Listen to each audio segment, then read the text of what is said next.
राजधानी दिल्ली के जंतर मंतर पर भोजपुरी जन जागरण अभियान के तहत आज दिल्ली के जंतर मंतर पर धरना प्रदर्शन किया गया।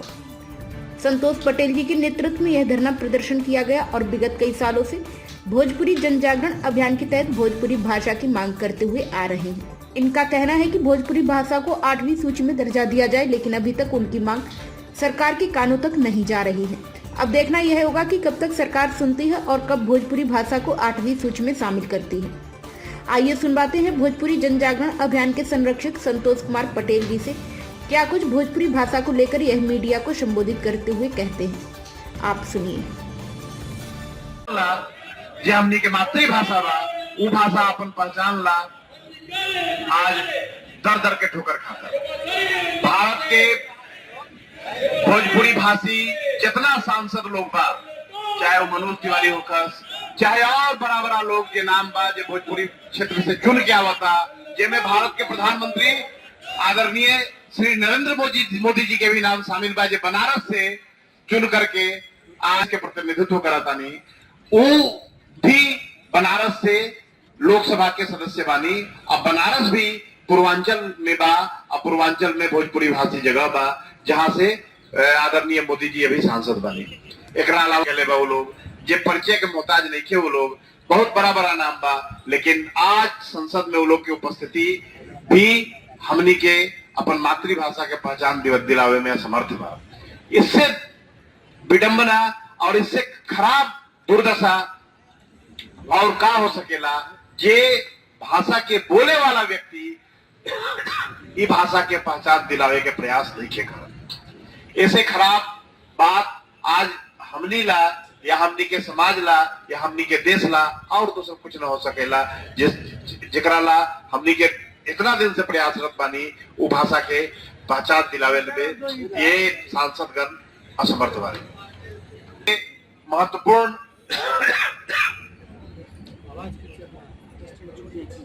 आदरणीय संतोष भैया से अनुरोध बा कि हमनी के मार्गदर्शन करें। हमारा भी गला फंसता है, कल सर्दी हो गई। हाँ, बहुत गला फंसता। भीख चाहिए ना कर्जा चाहिए, भीख चाहिए ना कर्जा चाहिए, भोजपुरी का दर्जा चाहिए, आगे लिखा लोग का कर्जा चाहिए, भोजपुरी का दर्जा चाहिए, भीख चाहिए ना कर्जा चाहिए, भोजपुरी का दर्जा चाहिए, भीख चाहिए ना कर्जा चाहिए, भोजपुरी का दर्जा चाहिए। जय काम करना भैया राजेंद्र बाबू पैदा हुए, भिखारी ठाकुर पैदा हुए, महेंद्र निश्चित पैदा। अब भोजपुरी साहित्य के भंडार भरल बा और आज गोरखनाथ से लेके गोरख प्रसाद तक की परंपरा बा। कबीर से लेके अभी देखे तो तमाम कृष्ण कुमार तक की परंपरा बा। तो फिर आखिर रह कहाँ जाता है? कमी कहाँ बा? कमी सरकार की ओर से बा, जनता की ओर से नहीं खे। सरकार लगातार अपन मांग के लेके सरकार के सामने हम के गैल बने, हम के प्रतिनिधि लोग कान में तेल डाल दे। कारण का बा कि जब हिंदी बचाओ मूवमेंट के लोग आए, कुछ लोग विश्वविद्यालय के कुछ दलाल लोग आए लोग, तो वो दलालन के चलते ये लोग जाके पहुंच गए आरएसएस के कार्यालय और आरएसएस के कार्यालय पे जाके भाई कि अगर हिंदी भाषा के मान्यता है, भोजपुरी के मान्यता मिली तो हिंदी कमजोर हो जाए। ये इतना बड़ा झूठ बा, ये दुनिया के सबसे बड़ा झूठ बा। आज जन जमाना में हमें के जियता नहीं, ओकरा के कहा जाला पोस्ट ट्रूथ एरा, ओकरा कहा जाला सत्य उत्तर सत्य युग। ऐसा युग जन युग में झूठ के रोपल जाला और कहा जाला कि ये साच, ये कहा जाला कि झूठ के खेती करें तो उनमें से साच निकल के आई। साच कैसे निकल के आई? जब वह झूठे रोपे तो उनमें से झूठे फरी। सवाल ही बा कि सबसे बड़ा झूठ बा कि भोजपुरी भाषा के मान्यता मिली तो हिंदी कमजोर हो जाए। और वह सबके बताओ तनी हो कि हिंदी भाषा के सबसे ज्यादा प्रोटेक्ट करे वाला ये हिंदी भाषी क्षेत्र बिहार, उत्तर प्रदेश, मध्य प्रदेश से लेके राजस्थान, जेकरा के अंग्रेज कॉलोन सन की काउ बेल्ट, एकरा के कॉलोनी काउ बेल्ट, ये बेल्ट के कहल गए कि जैसे गोबर पट्टी है, हम ही के चलते गोबर पट्टी भाई तू समझो। हमें के भोजपुरी भाषा में कोई के दिक्कत नहीं है, शादी बदलैकाई से पैदा होकला से लेके और मृत्यु तक तमाम संस्कार 16 संस्कार भी हमी के अंदर हुए नहीं के हमी के अंदर रवा देखो तब भोजपुरी के अंदर 16 प्रदर्शन बा एकरा में जे भी अपन भोजपुरी जन जागरण अभियान के सदस्य लोग आयल बानी सबके हम सबसे पहले स्वागत करतनी और रउआ लोग के प्रति हम विशेष रूप से बहुत आभारी बानी कि लगातार हमी के 2015 से धरना के कार्यक्रम हो रहा बा और 2020 से लेके 23 तक हमी के आगनी तकरीबन 8 साल हो गए और ये 8 साल में कोई आदमी हटल नहीं के सब लोग इंटैक्ट बा और सरकार से अपन मांग कर रहा भाषा के मांग जो होला वो थोड़ा भाषाई अस्मिता के बहुत हम समझे तनी कि ज्यादा बोध नहीं थे बोध काला के अर्थ ही बा कि हमी के ऐसा एक राष्ट्रवाद से ग्रसित बानी जेकरा अंदर एक भाषा एक डंडा एक झंडा एक रंग लेकिन ये देश में विविधता ये देश के खूबसूरती है विविधता के अगर सम्मान ना हो डाइवर्सिटी के सम्मान ना हो तो ये देश के खूबसूरती ना बचे जैसे कोनो बागवानी में तरह तरह के फूल बा तो खूबसूरत लागेला वही तरह देश के रंग रूप भेष भाषा ऐसा बा कि हमी के ये सब से मिल के वो सुंदर भारत के निर्माण तो हमार का नाम ये बा कि जब भोजपुरी के मांग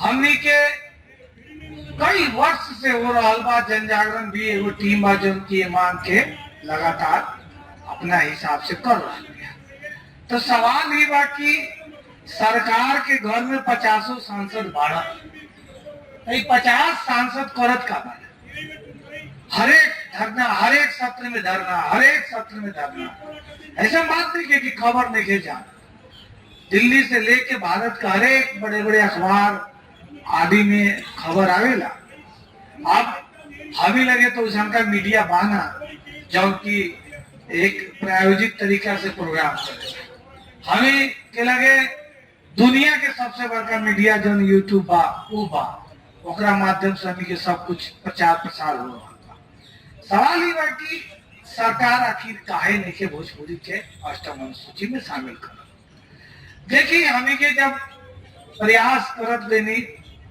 तब देखनी कि पहला चीज कि 2017 में सरकार के द्वारा हमी के मांग के ऊपर गंभीरता पूर्वक विचार भई तब तक कुछ तथा कथित राष्ट्रवादी लोग हिंदी के जे के अपना हिंदी के डिपार्टमेंट के बपौती समझेला सोचेला कि ये हिंदी जो डिपार्टमेंट बनल बा उहे लोग जे कभी संस्कृतों के सोचे हमारे बाबू जी के तो उहे लोग हिंदियों में अब वो लोग चूंकि संस्कृत जन भाषा कभी रहल ना भोजपुरी एगो जन भाषा तो लोग जब भोजपुरी के बात कही तो लोग के लगल अरे बाप रे बाप भोजपुरी के पास तो सब कुछ बा भोजपुरी के आपन सौंदर्य शास्त्र बा भोजपुरी के आपन नृत्य बा भोजपुरी के आपन गान बा भोजपुरी के आपन साहित्य बा भोजपुरी के तमाम वो चीज बा जौन कोनो भाषा के लिपि बा कई विश्वविद्यालय में हमें के पढ़ाया जाता सेंट्रल यूनिवर्सिटी की अगर बात करी तो इग्नू में भी भोजपुरी भाषा की पढ़ाई हो रहा सेंट्रल यूनिवर्सिटी के बात करी तो बनारस हिंदू विश्वविद्यालय जरा BHU कहा जा रहा ना भोजपुरी भाषा सेंटर बा अगर हमें के स्टेट यूनिवर्सिटी के बात करी तो नालंदा ओपन यूनिवर्सिटी पटना में भी भोजपुरी भाषा केंद्र बा भीमराव अंबेडकर बिहार विश्वविद्यालय मुजफ्फरपुर में भी भोजपुरी भाषा केंद्र बा JP जयप्रकाश नारायण विश्वविद्यालय छपरा वीर कुंवर सिंह विश्वविद्यालय आरा तमाम इन जगह पर भोजपुरी के पढ़ाई हो रहा बा इनमें स्तर तक के पढ़ाई हो रहा बा PhD स्तर तक के रिसर्च हो रहा बा हम खुद भोजपुरी में शोध कार्य कर ले बनी तो हमार का नाम बा कि हमी के साहित्य में कोई कमी नहीं है कैसे कमी हुई हमी के बुद्ध के जमीन के आदमी है हमी के बाबा गोरखनाथ के जमीन के आदमी है हमी के बाबा कबीर के जन्मभूमि के आदमी बने हमी के जमीन में रविदास जी पैदा।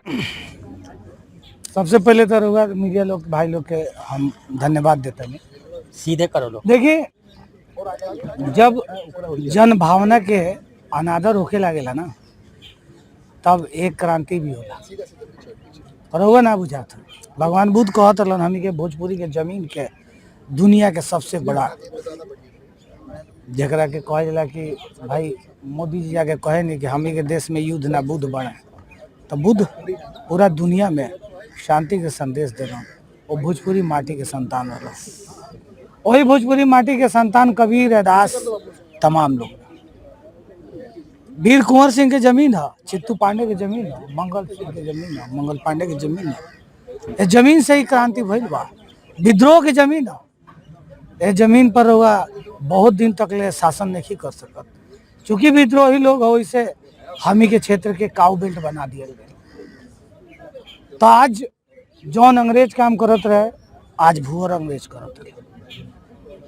भाषा के सप्रेशन, इम्पोजिशन ऑफ लैंग्वेज, जे तरह से हमी के भोजपुरी क्षेत्र जौन बा ओकरा में बतावल गई कि हमी की मातृभाषा हिंदी है, ना है हिंदी।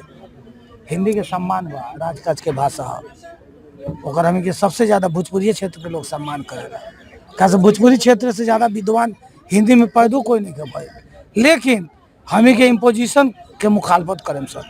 हमी के भाषा के मार के कोई अपन भाषा थोप नहीं कर सकता। 20 करोड़ लोग के भाषा 30 देश में देवल जाला, बोलल जाला। नेपाल में राष्ट्रीय मान्यता बा, मॉरिशस में राष्ट्रीय मान्यता बा, फिर हमी के देश में बोली बा। ये कैसे हो सकता?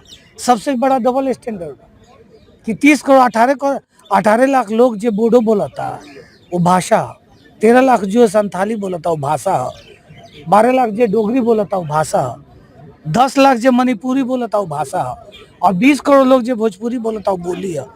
तो ये जौन ये साम्राज्यवाद बा भाषा के, ये बंद हुई। हमी के लड़ाई ऐसे कमजोर भइल बा कि हमी के लोग खुद जे लोग बा वो हमी के हरैले बा। हमी के कोई और से नहीं हारल, हमी के अपना लोग से हारल बने। 50 गो सांसद भोजपुरी से बनल, मनोज तिवारी, रवि किशन या तमाम तरह के लोग, दिनेश लाल निरहुआ, रहुआ सब मीडिया बंधु बानी, सब लोग जानता नहीं। ये लोग केकरा से बनल? भोजपुरी से बनल। कोर भोजपुरी बा। आज भोजपुरी के डायस्पोरा सिनेमा ना रहे, सिनेमा जगत ना रहे, तो मनोज तिवारी ना रहता। भोजपुरी के गीत संगीत ना रहे, तो आज रवि किशन ना रहता। अगर निरहु के कोनो अस्तित्व बा तो मोदी जी के चलते नहीं के, पहले भोजपुरी उनका के निरहु बनैले बा, तब जाके मोदी जी उनका के उठैले बड़ा। कल हमरो जनता निरहु बना दी तो मोदी जी हमरो उठा लिए, लेकिन हमरा उठे कोनो नहीं। तो मोदी जी से बाड़ा हर समय कहेलन, 2013 में भी कहलन कि हम प्रधानमंत्री बने तो भोजपुरी का मान्यता दे। तो 2023 तो हो गए। अब रहुआ लोग बताएं, चूंकि अब अच्छा बात ही बा कि रहुआ लोग इतना बड़ा चैनल के बानी ना, तो गोदी मीडिया लोग तो यो ना दिखाई। गोदी लोग तो अपन गोदी के बात करेला। हमी के भाषा के लड़ाई चल, आज ही लोग हमी के बात नहीं के माना, काल माने के पड़े। कब तक चली? अरे जब तक ना मिली मान्यता, जब तक ना करें बड़ाई, तब तक चली लड़ाई। ताजीज चलाई गई है। 2017 में मान्यता हो रही थी, राजनाथ सिंह जी ने लगभग घोषणा कर दिया। तो कुछ लोग यहाँ भारत में क्या होता है ना, कुछ लोग होते हैं जो अपने लालच के लिए भारत में यही सब काम करते रहते हैं। जैसे हिंदी बचाओ मंच बना लिया, यहीं पे एक प्रोग्राम हुआ था, 5 आदमी आए थे, आपको याद होगा, और 5 लोगों ने 350 लोगों का साइन करके दे दिया केंद्र मंत्रालय को, मीटिंग कर ली। सत्ता से उनकी गांठ 60 गांठ है। उन्होंने कहा कि भोजपुरी को अगर मान्यता मिल जाएगी ना तो हिंदी कमजोर हो जाएगी। आप बताइए मुझे कि जब 2001 में हिंदी 41% लोग बोल रहे थे भारत की पूरी जनसंख्या का, डोगरी, मैथिली, संथाली अलग हो गई 2004 में, और जब 2011 की जनसंख्या गिनती हुई, भाषा की गिनती हुई, तो हिंदी बोलने वाले 47% हो गए। तो आप बताइए हिंदी वाले बढ़े कि कम हुए? बढ़ गए, 6% बढ़ गए। तो कहाँ प्रभाव पड़ा? लेकिन सरकार के घर में इन लोगों ने एक डर दिखा रखा है कि भोजपुरी हट गई तो हिंदी की संख्या कम हो जाएगी। ये नीरा झूठ है और सबसे बड़ा झूठ है। 2 विदेशों में हिंदी पढ़ाई जाती है। आखिर ये लड़ाई हिंदी और भोजपुरी के बीच में क्यों की गई? हमारे बंगाली लोग क्यों नहीं विरोध करते हैं? अंग्रेजी क्यों नहीं करती है?